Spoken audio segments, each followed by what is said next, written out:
Hi viewers, welcome to our channel.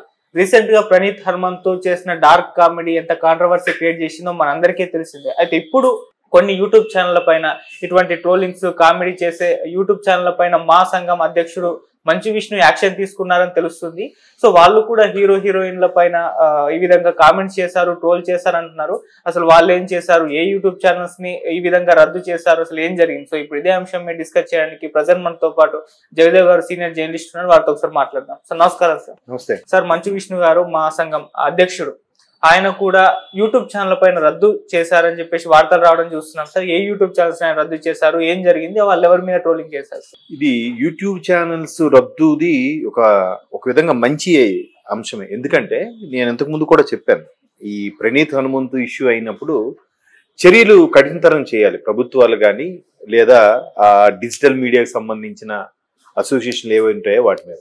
ఎందుకంటే ఏదో ఒక విధంగా వైరల్ అయిపోవాలి, ఏదో ఒక విధంగా స్టార్ అయిపోవాలి అనుకునే ఆ ధోరణి మారాలి.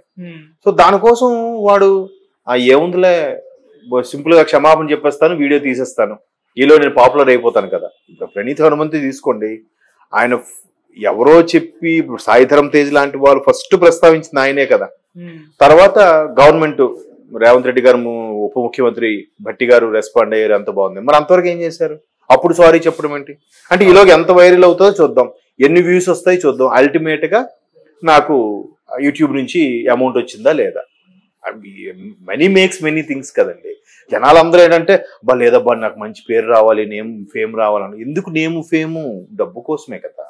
సినిమాలో కూడా ఈ క్యారెక్టర్ చేస్తే నాకు మంచి గుర్తింపు వస్తుంది, మంచి ఇది అవుతుంది అంటే నెక్స్ట్ తర్వాత సినిమా ఊరికే ఎంత పేరు వచ్చినా ఫ్రీగా చేసే ఆప్షన్ అనేది ఉంటే ఎవరైనా పాపులాడతాడా? ఎంత తాపత్రయపడతాడా? పడ్డు. సో అటువంటి వాటి మీద మంచు విష్ణు ఒక రెస్పాన్సిబుల్ గా తీసుకొని మరీ ట్రోల్స్ చేసే అంశం మీద బ్యాన్ చేయమని రిక్వెస్ట్ పెట్టారు. అది మంచి పద్ధతి. ఇప్పుడు నేనింతే అని సినిమాది మీరు చూసే ఉంటారు, పూరి జగన్నాథ్ గారి. అందులో ఒక పాట ఉంది, కృష్ణానగరే మామని. అందులో కూడా రవితేజ్ గారు ఒక మాట అంటారు, ఎప్పుడు మా మీదే చూస్తారు, మా మీదే ఫోకస్ చేస్తారు, బట్ మేమంటే ఎక్కడో చిన్న చూపు ఉంది మీకు అంటే సొసైటీని ఉద్దేశించి ఉంటుంది ఆ పాట. తర్వాత ఆ సినిమాలో హీరోయిన్ గా యాక్ట్ చేసిన ముమైత్ ఖాన్, అంటే సినిమాలో సినిమా షూటింగ్ లాగా ఆవిడ సూసైడ్ ఏదో అటెంప్ట్ చేస్తుంది, హీరోతో అఫైర్ ఏదో సినిమాలో స్టోరీలో భాగం. ఆవిడ ఉంటుంది, మీరు పిచ్చిరాతలు రాస్తారు కానీ మా మీదే మీరు బతుకుతున్నారో విషయం గుర్తుపెట్టుకోండి, మేమంటూ లేకపోతే మీకు ఫుడ్ ఎవరు పెడతారు అన్నట్టుగా అడుగుతుంది. అది కొంచెం ఘాటుగా పూరి జగన్నాథ్ గారు మంచి డైలాగ్ రాశారు, బట్ దాన్ని కూడా సీరియస్ గా తీసుకున్న వాళ్ళు ఎంతమంది ఉన్నారు? ఏముందిలే మనకు కాదులే, పర్టికులర్ గా పాయింట్ అవుట్ చేస్తే ఫీల్ అవుతారు తప్ప ఒక సమూహాన్ని మెన్షన్ చేసి మాట్లాడితే మాత్రం ఎవరు రెస్పాండ్ అవ్వరు. సినిమాల మీద వచ్చే గాసిప్స్, సినిమాల మీద ఉండే వెటకారము, అందులో అసలు నేనింతే సినిమా అనేది సగటు సినిమా వ్యక్తి యొక్క ఆవేదనని చూపించాడు కళ్ళ కట్టినట్టు. అందులో షేయాజీ సిండే గారు ప్రొడ్యూసర్ గా చేస్తారు. అట్లాగే వాడిని అడుగుతాడు, వాడు ఫోన్ చేసి, అరే ఓవర్సీస్ లో సినిమా రిలీజ్ అయింది కదా, ఎలా ఉందంటే, ఏమో బాబాయ్ తెలీదు, స్టార్ అదే రేటింగ్ 2 ఎంత ఇచ్చారంటే, ఇచ్చారట ఏంట్రా, నువ్వు సినిమా చూడు, ఎవరో ఇచ్చిన రేటింగ్ నువ్వు ఎందుకు బేస్ చేస్తావు? ఇట్లా ప్రతిది కూడా, ప్రతి అంశం కూడా రేటింగు నువ్వు ఎలా రేటింగ్ ఇస్తావు? నీకు నచ్చితే ఓకేనా, లేదా నీకు డబ్బులు ఇస్తే ఓకేనా అంటే అలా అంటున్నారు చాలా మంది. ఇవాళ రేపు క్రిటిక్స్ కూడా డబ్బులు ఇస్తే ఫేవర్ గా రాస్తున్నారు, డబ్బులు ఇవ్వకపోతే ఇలా రాస్తున్నారు అన్నట్టు కూడా ఉంది. మొన్న దిల్ రాజు గారు వాళ్ళు కొంతమంది ప్రెస్ మీట్ పెట్టినప్పుడు కొంతమంది మహానుభావులు మేధావులు వెళ్ళారు. వాళ్ళు క్లియర్ గా చెప్పాడు ఆయన, ఈసారి మీకు స్టోరీ ఇస్తా, మీకే స్క్రిప్ట్ ఇస్తా, మీరు సెలెక్ట్ చేసేప్పుడు నేను చేద్దామంటే, అప్పటికి ఒక ఆయన అంత మాట అన్నా కూడా ఇంకా మేమేం తక్కువ కాదు, ఓడిపోలేదనే ఫీలింగ్ తో తప్పు డెఫినెట్ గా సార్ మేము చేస్తాం సార్ చేయమని. ఎప్పుడు ఏం చేయాలంటే స్పాట్ లో, ఇగోండి మీకు ఒక 5 లక్షలు అడ్వాన్స్ ఇస్తున్నా, మంచి స్క్రిప్ట్ రాసి ఒక సినిమా చేయండి, హిట్ చేయండి, హిట్ చేస్తే లైఫ్ లాంగ్ మీరు చెప్పినట్టు ఉంటాను అనాల్సింది దిల్ రాజు గారు. కాకపోతే ఇవన్నీ జరిగే పని కాదు, వేస్ట్. వీళ్ళు కూడా డబ్బులు ఇస్తే రావడము, డబ్బులు ఇస్తే రాయడము లాంటి వాళ్ళు చాలా మంది తయారైపోయారు. సో ఇటువంటి నేపథ్యంలో అందరినీ మెన్షన్ చేస్తూ పూరి జగన్నాథ్ గారు చాలా బాగా రాశారు. రేటింగ్ బట్టి ఎట్లా అండి, ఇప్పుడు ఇలా రాస్తున్నారు, కొన్నాళ్ళకి అరే ఒక మంచి సినిమా తీసా అనుకున్న ప్రొడ్యూసర్ కూడా ఆ రేటింగ్ రాయడం వల్ల, సినిమాకి రావాల్సిన డబ్బులు రాకపోవడం వల్ల, ప్రేక్షకులు ఆ రేటింగ్ చూసి కొంతమంది డ్రాప్ అయిపోవడం వల్ల సినిమా ఆడలేదు, ప్రొడ్యూసర్ నెక్స్ట్ సినిమా తీస్తాడా? ఇలాగ కొన్నేళ్ళకి ఈ ప్రొడ్యూసర్లు అని కూడా ఏమవుతాడు, కనుమరుగైపోతాడు. అప్పుడు కనుమరుగైపోతే అప్పుడు మీరు ఎవరి మీద రాస్తారండి? ఎవరి మీద మీరు వీడియోలు చేస్తారండి? ఎవరి మీద మీరు గాసిప్స్ రాస్తారండి? ఎవరి మీద మీరు రేటింగ్లు మెన్షన్ చేస్తారండి? మీ తిన్న ఫుడ్ మీరు కూర్చున్న కొమ్మను మీరే నరుక్కుంటున్నట్టే కదా. అట్లా ఎక్స్ట్రీమ్ లెవెల్కి వెళ్ళొద్దు.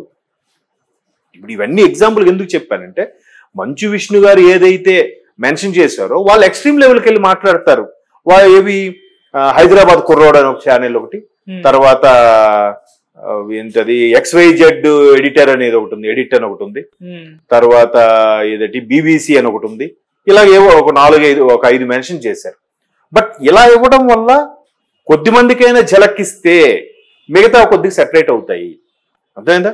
ప్రణీత్ హనుమంతు లాంటి వ్యక్తికి ఆయన మీద కేసు ఫైల్ చేసి ఇది చేయడమే కాదు, ఇట్లా ఫైల్ చేశారని చెప్పి ఎక్కడైతే ఏ యూట్యూబ్ ఉన్నాయో వాళ్ళకి ఇన్ఫార్మ్ చేయాలి. వీళ్ళు ఇలాగా బ్యాడ్ గా జనాల్లోకి వెళ్ళిపోతున్నారు. ఎందుకంటే యూట్యూబ్ వాడికి భాషతో సంబంధం లేదు కదా, వాడికి తెలియదు కదా. వ్యూవర్షిప్, సబ్స్క్రైబరు, టైమింగ్, ఎన్ని అవర్స్ వాచ్ అవర్స్ ఎన్ని ఉన్నాయి, దీన్ని బేస్ చేసి వాడు చేస్తున్నాడు. దాన్ని ఎక్స్ట్రీమ్ లెవెల్ తీసుకెళ్తే పరిస్థితి ఏమవుతుంది?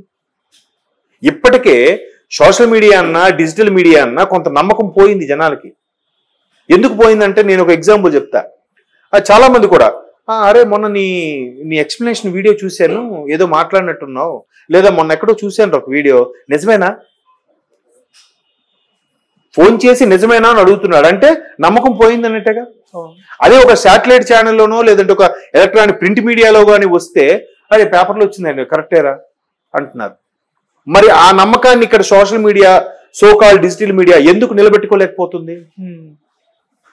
ఇట్లాంటి ఎవరెవరైతే కొంతమంది ఫేక్ న్యూస్లు రాస్తున్నారో, ఊరికే బ్యాడ్ ప్రోపగాండా చేసి వాళ్ళు హైలైట్ అయిపోదామో, వాళ్ళ ఛానల్ ఎక్కువ రేటింగ్స్, ఎక్కువ వ్యూస్ వచ్చేయాలని తాపత్రయపడుతున్నారో, అటువంటి కొద్ది మంది వల్ల ఎంటైర్ సోషల్ మీడియా నమ్ముకొని బతికే కొన్ని వందల మంది కడుపు కొట్టినట్టు అవుతుందిగా. మరి అదెందుకు ఆలోచించరు? సో అలాగ జరగకుండా ఉండాలంటే ఇట్లాంటి వాళ్ళకి ఎక్కడికక్కడ ఏరి పారేస్తుండాలి, చెక్ పెడుతూ ఉండాలి. అప్పుడు మీరు అన్నట్టు కొంతలో కొంత అయినా ప్రణీత్ హనుమంతు లాంటి వాళ్ళు కానీ, లేదా ఇప్పుడు ఏదైతే మంచు విష్ణు గారు కంప్లైంట్ చేసిన 5 ఛానల్స్ ఉన్నాయో అటువంటి వాళ్ళు కానీ ధోరణి మార్చుకుంటారు. లేదా నెక్స్ట్ ఛానల్ ఓపెన్ చేసినా కూడా కొన్ని రకాల రిస్ట్రిక్షన్స్ ఉంటాయి. అప్పటికీ పాపం యూట్యూబ్ చాలా మొదట్లో ఉన్నంత దానికన్నా ఇప్పుడు అమెండ్మెంట్స్ చేస్తూనే వచ్చింది. ఫస్ట్ లో ఎలా ఉంది, ఒక 1000 సబ్స్క్రైబర్స్ వస్తే చాలు, అప్పటి నుంచి వాళ్ళు చూసే వాచ్ అవర్స్ బట్టి అమౌంట్ ఇచ్చారు. ఇప్పుడు అలా కాదు, 1000 సబ్స్క్రైబర్స్ కాదు, మినిమం 4000 అవర్స్ వాచ్ అవర్స్ ఉండాలి. అలాగే ఒకడు వాడిన వీడియో ఇంకోటి వాడకూడదు, ఒకడు వాడే టెక్స్ట్ ఇంకోటి వాడకూడదు. లేదా ఇప్పుడు టీవీ ఛానల్స్ లో కూడా కొన్ని రిస్ట్రిక్షన్స్ ఉంటాయి. ఎట్లా అంటే ఒక సినిమాకి సన్నివేశానికి సంబంధించి వాళ్ళు వాడుకోవాలంటే మాక్సిమం 20 సెకండ్స్ మించి వాడకూడదు. అలా వాడాలంటే ప్రొడ్యూసర్ పర్మిషన్ ఉండాలి. అట్లా కొన్ని ఏవో రిస్ట్రిక్షన్స్ ఉన్నాయి. సో అట్లాంటివి యూట్యూబ్ కూడా ఈ సదరు గవర్నమెంట్లు కూడా, ప్రభుత్వాలు కూడా, ఇండియా గవర్నమెంట్, రకరకాల దేశ ప్రభుత్వాలు వాళ్ళకి ఒక ఎక్స్ప్లెనేషన్ లెటర్ లేదంటే ఒక రిక్వెస్ట్ లెటర్ పెడితే వాళ్ళు కొన్ని అమెండ్మెంట్స్ చేస్తూ వస్తున్నారు. వాళ్ళకి అది చెయ్యాలి, చెప్పాలి. చేస్తే ఇట్లాంటి వాటి మీద ఇంకా కొంచెం ఇట్లాంటి వేస్ట్ ఛానల్స్ అనేది సంఖ్య తగ్గుతుంది, రిస్ట్రిక్ట్ అవుతుంది. సో విష్ణు గారు అప్రోచ్ అవ్వడం, ప్రభుత్వాలు కూడా విజ్ఞప్తి చేయడం అనేది మంచి ఆప్షనే. అటు ఆంధ్ర ప్రభుత్వానికి రిక్వెస్ట్ చేశారు, ఇటు తెలంగాణ ప్రభుత్వానికి కూడా రిక్వెస్ట్ చేశారు కదా. మా అధ్యక్షుడిగా ఆయన బాధ్యత నిర్వర్తించారు అనిపించింది. Thank you so much sir.